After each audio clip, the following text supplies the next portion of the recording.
listen to this very carefully. Horizontal and vertical here do not stand in opposition to each other. Yeah. However, vertical already contains anything that could ever happen on a horizontal plane. Anything that is related on that level of manifest expression of speech is subordinate to that what is happening deep within at the finer levels.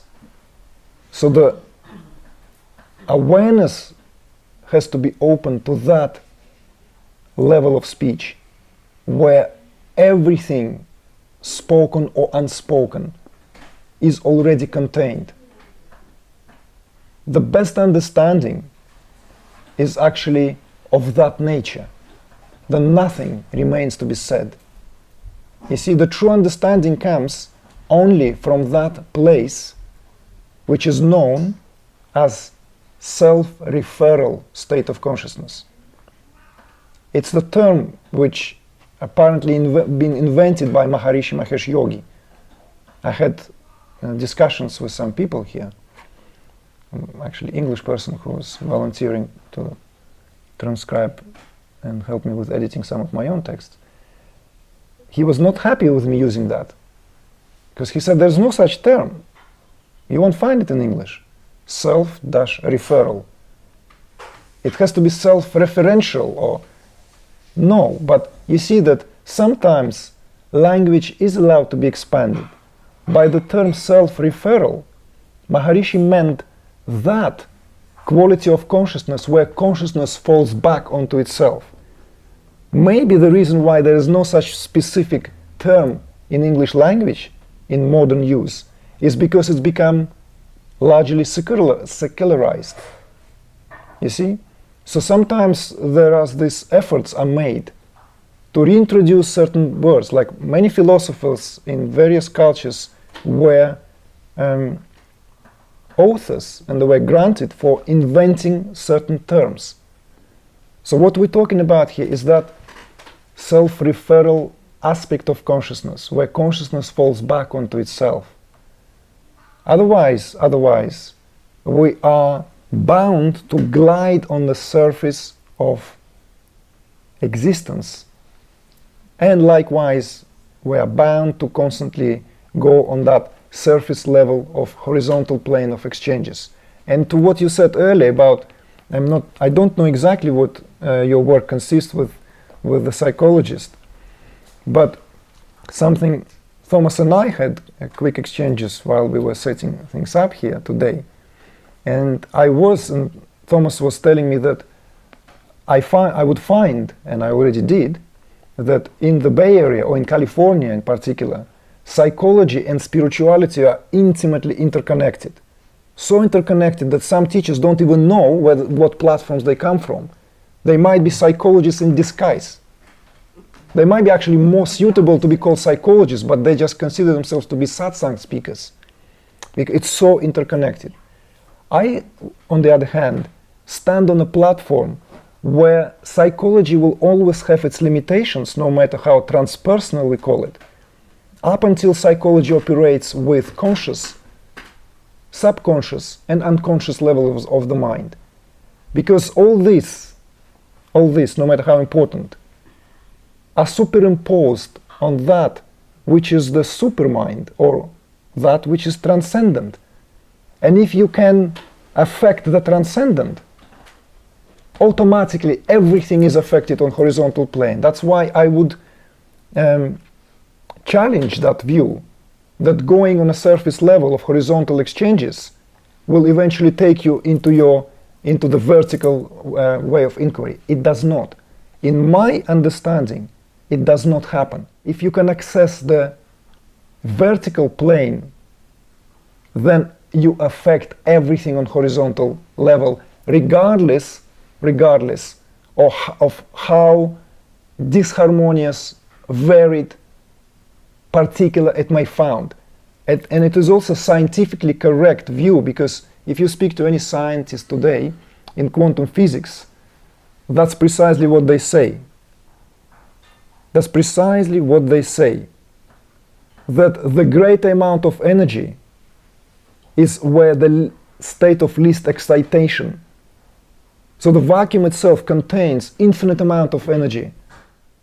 Cubic square space of vacuum contains all the energy of our visible with Hubble telescopes universes and billions of universes. It just gives us an example of how incomprehensibly vast the diapason of influence we have, each of us, at our capacity, and yet we live this life seldom using it.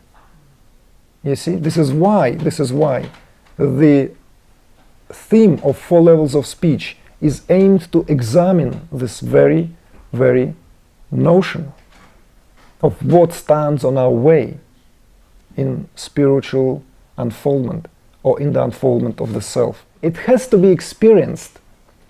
You have to experience that freedom within, even for a flicker of the moment, to recognize that that person who guides you there through this domain or different terrains. You know how many different terrains of mind?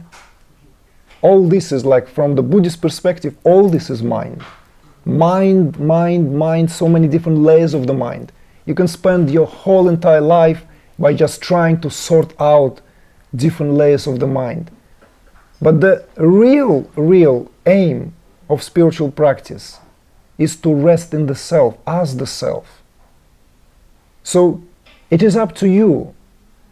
But if you're not prepared to take a shortcut, you might be taken on a journey on the, like, I call it a carousel, you know?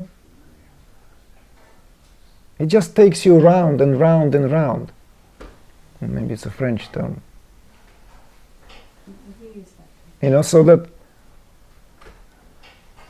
unless there is an inward stroke where you directly and palpably recognize the source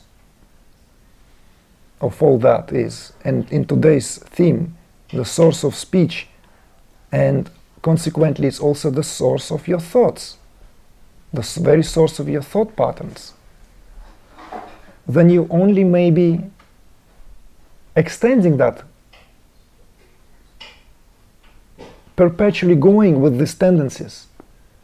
And this is why I said to Thomas that I personally do not believe that psychology is an answer for spiritual unfoldment. It may help someone who has no inclinations, no spiritual inclinations. In order to have spiritual inclinations, let me spill it for you very clearly. Unless you have enough sattva in you, right, that very important quality. Sattva is that equilibrium, that light. Very, very little true spiritual inclinations would there be in your spiritual endeavors. This is why Oriental spirituality is so adamant about maintaining sattva at all costs. But Western spirituality, you see, it likes to bypass certain territories. It likes to bypass. If there is a lot of tamasic and rajasic tendencies, right, inertia and overactivity, and not enough sattva, then you would be constantly thrown onto the surface. Yes, you constantly will be thrown onto, you won't be able to even meditate successfully because you will be thrown onto the surface. And yet, sattva can only be built by sattvic applications, you see? Only sattvic increases sattva. No amount of action can increase sattva. No amount of inertia can increase sattva. Because those are very different qualities. So for that reason, I do consider, but if your inclination is very clear to you, that if self-realization is your aim, then you have to go straight to the goal, rather than beat about the bush. Because this mind contains infinite information. And this mind also contains infinite amount of the stuff that is deposited in the subtler regions. If we go there we are wasting a precious time. And it is my place to tell you that. And time is of essence here.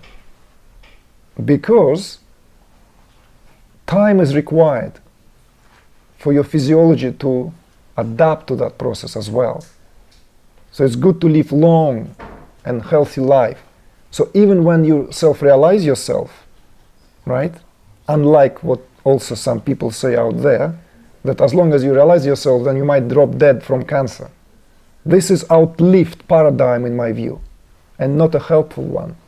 It's better to live as long and healthy life, because with each passing of time, there is a greater possibility to live consciousness fuller in this incarnated state. You see?